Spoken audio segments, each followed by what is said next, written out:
If there was anything good about the drought, it was that you could see a man coming from miles away. Jed Harper had watched the dust cloud move across the Kansas prairie for a good quarter hour, and he knew what it was about. One of his neighbors had finally run their well dry and remembered the stories about how deep and strong Jed's own water supply was. "What's going on, Daddy?"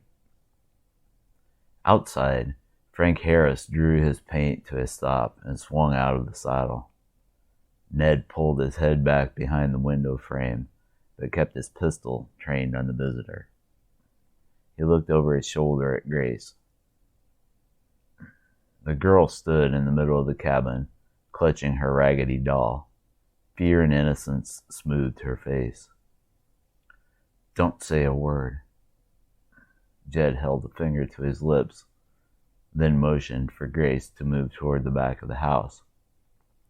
Boots scuffled across the hard earth outside, stopped at the front door. "Jed? Jed Harper, you in there?" Jed slid silently across the dusty floorboards and flattened himself against the wall next to the door.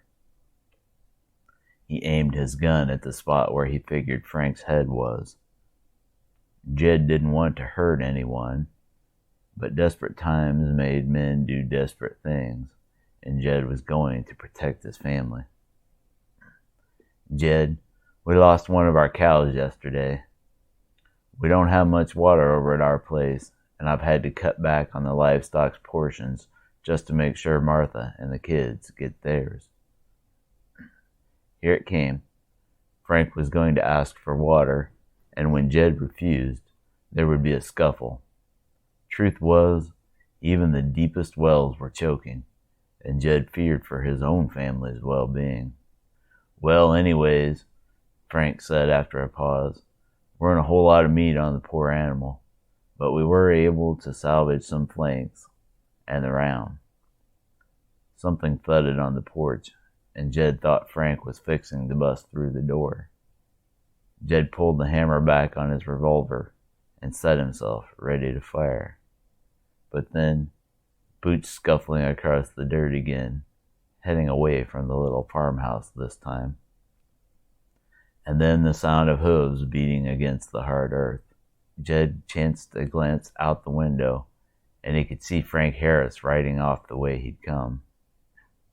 When the dust ball that was his neighbor faded to a smudge on the horizon, Jed lowered his pistol and eased open the front door, still half expecting Frank to bull rush him. There was no one in sight, but on the stoop were piled a few blood-soaked packages, wrapped in tattered old cloth and tied off with strands of tumbleweed. Jed recognized the shapes: beef flanks and round. "Is everything all right, Daddy?" Jed's face softened, and he turned to smile at Grace, who was peeking out from the back room.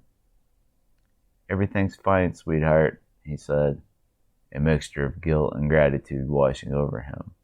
"Just a friendly neighbor come by to check on us, is all."